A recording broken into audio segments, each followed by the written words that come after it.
You're about to listen to the revelations made by a U.S. Congressman, Larry McDonald, about the intentions of a hidden group of people in the United States of America who seek world government. They seek to dissolve sovereignty of countries in order to control them using private corporations. Share this video. Africans need to hear it. We need an awakening.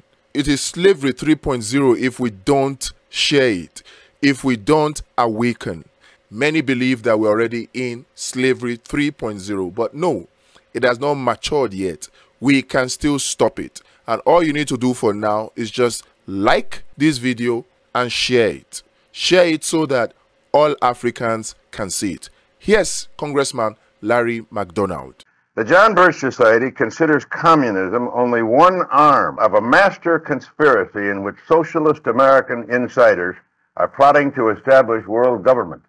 Now, it also says, and here's Director John McManus, that's your public relations director, saying that former Secretary of State Alexander Haig and CIA Director William Casey are two of these master conspirators who are plotting to establish world government. Well, Tom, I'm sure being a long-standing member of the Rockefeller apparatus and as a member of the Council on Foreign Relations of longstanding, you're fully aware that there is an elite corps in this country that has dominated American society. A trilateral commission, Council on Foreign Relations. Well, let's face it, they've dominated the State Department for 40 years, and pretty much openly. All right, but what are they trying to do? Well, their objective is to try to bring about a gradual transition in our society, a dissolving of sovereignty, and a moving steadily to the left on the political spectrum. Well, who are they? The elitist groups that I mentioned, particularly key individuals and policymakers in the Council on Foreign Relations. Is the International Monetary Fund part of it? Well, I would say the International Monetary Fund has certainly been set up for the purpose of facilitating that transfer of sovereignty and transfer of wealth. But you are looking at a group that has worked to bring about a dissolution of national sovereignties on the road to world government. And certainly you're familiar with the local professor Carroll Quigley, who has been part of your club, in which he admitted all this. And he said in his book, Tragedy and Hope, the only thing I disagree is that we've worked to keep it a secret. And you see Arthur Schlesinger Jr. writing way back in 1947, says, yes, this is the hidden policy of America. But we can't tell the American public because they're too unsophisticated to see the value. Well, let me suggest that you read the May-June issue of the Partisan Review of 1947, Tom, and you can read it for yourself. It's called... There was a conspiracy. A conspiracy to promote communism? Oh, no, he didn't use the word conspiracy. He said the objective was to bring about... Let me finish. I'll tell you. He said that the objective, the secret policy, which we can't tell the American public because they're not sophisticated enough to see the value, is that through a steady result of erosion of new deals, we bring the American society steadily to the left, and through a sound concept of benign containment, we merge into the vital center of the socialist left. Those are his words, not mine. Let me ask you this. The World Federalist Movement in the post-war era contained a lot of people who eventually broke with it, and a lot of people thought the UN in the post-war era looked toward world government. Sure. Indeed, they did, up until 48, 49. But a lot of them said, look, we were utopian. That's over and done with. We can't move. And a lot of them came in Kennedy's government. Schlesinger was in there when they were fighting in Vietnam, launched the effort in Vietnam. Schlesinger was behind the Bay of Pigs. In other words, look, isn't there some move that occurred in the post-war era that now has been dissipated because nobody believes in the utopian ideal of world government anymore? Well, I think there are those that realize that moving straight from a prototype of the United Nations into world government perhaps is tactically impossible.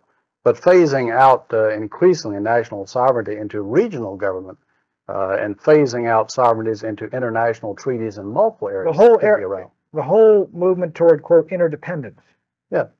NATO is part of the conspiracy? Well, there are certainly elements in NATO. There are people in NATO who are very strongly dedicated to the defense of the West. But at the same time, you find in NATO a steady dissolution. You find a growing weakness. There's a NATO policy dominated by State Department policies that has not worked. Well, it's a regional grouping, and I think therefore it may be suspect by the John Birch Society. We're talking with Congressman Larry McDonald, who has recently been elevated, I guess, to chairmanship of the John Birch Society, succeeding Robert Welch. It is startling that these information are out there in the public domain, staring us in the face, but we just don't see it. We miss it all of the time, but not anymore. It's also funny that The whole intention of this world government thing was part of the intention for setting up the United Nations, but they had a problem with that. That arrangement soon hit the rock. You know why? Because based on the United Nations Treaty, one nation cannot take over the sovereignty of another nation. The principle of sovereignty of nation was well established in the United Nations treaties. So that became a stumbling block, a roadblock to them. And they found out that so long as they were going to use that United Nations approach, they cannot achieve world government, because one country that is sovereign cannot buy over another sovereign country. It is not possible except you're going through war. So they sought another means. This time it is going to be clandestine. It's not going to be open to everybody to see, but hidden, working behind the scenes. And how were they going to achieve this? They're going to achieve it by using private corporations to buy over and dissolve the sovereignty of other countries. That way they achieve control over such countries, and then they get a step closer to world government. The World Federalist Movement that they mentioned about in this interview seemed to have been replaced by the World Economic Forum, which also coincidentally is pushing towards world government. And how are they doing this? They're using billionaires that are not elected officials. They're not politicians. Private business people using their private corporations to buy over the sovereignties of countries. Private organizations used to dissolve the sovereignties of countries in order for these Western powers, these elite groups within the United States, which in my opinion is now represented by the World Economic Forum, to control, to achieve world government. That's what they're doing. In Africa today, in Nigeria in particular, you have private organizations, Microsoft, ExxonMobil, Shell, Total, Vitol. These private organizations are buying over critical sectors of the economies of sovereign countries like Nigeria, to the extent that if you look at the ownership, you look behind the shareholders of so-called indigenous local companies, you find these private multinational organizations, US, American owned, Western owned, behind the shareholders, meaning they indirectly are buying over the sovereignties of Nigeria as well as other African nations through debt, through aid, through monopoly buying structures, through foreign direct investment. It's all a hoax. The hidden agenda is world government through the dissolution of the sovereignties of such countries using these private multinational corporations owned by the West. Africans need to wake up. Nigeria needs to wake up to this reality. Look behind the shelves. Who owns Dangote refineries? There are reports out there that IIBDG, International Infrastructure Bank Development Group, owns about 70% of Dangote refineries. How many of you know about IIBDG? Apparently not much, but they go behind the scenes. They have bought over critical aspects of Nigeria: energy sector, oil and gas sector, entertainment sector, news, critical sectors, transport, infrastructure. They have bought them over. Look at this figure. You get an idea. They have bought them over, not just in Nigeria, but across the whole of Africa. Nigerians must arise. This whole idea of liberalization is a plan, is a secret plan to use private multinational corporations, multinational businesses of Western nations to secretly sneak in behind the scene and buy over the sovereignties of African countries, thereby keeping them poor and under the control of these Western countries, keeping them dependent on these Western countries. That's the whole idea, and it is for us to rise up. It's unfortunate that our leaders are not rising up, defending the interest of Africans, defending the interest of Nigerians. It is unfortunate. But we as the people of Nigeria, we as the people of Africa, we must rise up. The power rests with us, the people, really. When we shine light on information such as this, we weaken them. And that way we can take our country back.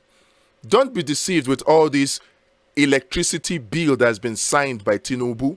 That electricity bill is an indirect way of privatizing the electricity energy sector in Nigeria. Because who are those that have the financial muscle, the technical or technological capability to set up electricity generation stations? Who are those? Average Nigerians like you and I? Definitely not. It is the multinational corporations owned by the West that will now come and push Dangote refineries and the like in the front in the name of foreign direct investment. That is the way they buy over our sovereignty and enslave us for the third time. We must reject this. We must resist this. The so-called subsidy removal is all a ploy to help increase the pump price of fuel to benefit these private multinational corporations of the West so that they can take over the business of refining petrol in Nigeria and indeed in Africa. Look at it. About 4 or 5 of these multinational corporations are in charge of the exploration of all the crude oil in Africa, the refining of all the crude oil in Africa, and even the distribution of it. Why is this so? We are selling our sovereignty. There are reports out there fingering Shell in activities that suppress native indigents. Many of them out there, too numerous to count. So it is up to us to wake up. All of these things that Tinubu is doing, it appears people are clapping for him, but really they don't know that Tinubu is leading us on the road to slavery 3.0. Everything he has done that people are calling wonderful and clapping for him for, everything that Tinubu has done so far is playing into the hands of these private businesses, these multinational corporations that are owned by the West. Let's start with the so-called removal of oil subsidy. It's playing into their hands. That way, they come in and they own our oil and gas sector. That's it. Take the unification of the FX window. It's also playing into their hands because they need us to devalue our naira since we are not a producing nation. They need us to do that. Then you take over, you talk of privatization. This also plays into their hands. We need to be wise. So much to be said, but who is listening really? We need to arise. We need to at least put up a defense for the sake of our children and our children's children. Our forefathers were taken as slaves. Our forefathers were colonized right in their own lands as second-class citizens. What are we going to do about it this time around? We must not allow slavery 3.0 through this so-called foreign direct investment. If they really wanted to help Nigeria, if they really wanted to help Africa, they could help us to rapidly industrialize. And what is the starting point of industrialization? It is simply steel. You get your steel right, you activate your steel, you can manufacture anything that you require for your development. Look at it. All the tractors that you need for agriculture, investment in agriculture, all the tractors that you need, they are dependent on what? On steel. All the vehicles, the cars, the guns that you need to ensure security, guess what? They are dependent on steel. All the iron, the sheet metal you need to build housing infrastructure, guess what? They are dependent on steel. All the iron that you need to build transmission lines, to build generation lines, to build distribution lines, the transformer, guess what? All of them are dependent on steel. All the cars that you need for transportation of goods and services and people, all of those cars, they are dependent on what? On steel. Everything starts with steel. No country can industrialize rapidly without steel. Yet, none of the leaders are talking about industrialization. The IMF and the World Bank, they're not talking about industrialization. They're not advising us to activate Ajaokuta Steel. No, because they know that if they do that, we will become free. We will become self-sufficient. No. So they will force us to do things that will continue to enslave us to them, to continue to make us dependent on them. And that's why they are pushing for these three things. They are pushing for increase in pump price of fuel. They are pushing for the devaluation of our naira, and they are pushing for privatization. And unfortunately, Tinubu has served them this on a platter of gold in just 3 weeks. In just 3 weeks, we must rise and defend our country. If Tinubu wants to remove fuel subsidy that did not exist in the first place, the starting place is to probe the corruption that is in there. By the time that corruption is exposed, it will be clear to all that there was no subsidy in the first place. Then he can proceed to recover the looted monies, which are in the trillions of naira, and that will provide enormous resources to develop Nigeria as he wishes, if he wishes.